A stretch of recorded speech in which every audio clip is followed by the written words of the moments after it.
Mahigit 62,000 bahay ang nawasak matapos ang magnitude 6.9 na lindol na yumanig naman sa Bogo City, Cebu at Karatig Probinsya noong September 30 ayon po yan sa NDRRMC. Sa bilang na ito, 57,677 ang bahagyang nasira habang 4,854 naman ang tuluyang gumuho.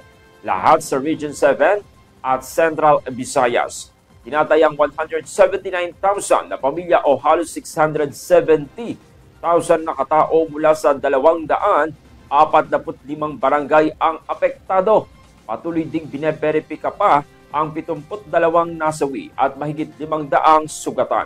Sa ngayon, umabot na sa 146 million pesos ang halaga ng naipadalang tulong at relief goods, kabilang ang mahigit 225,000 na food packs mula naman sa DSWD.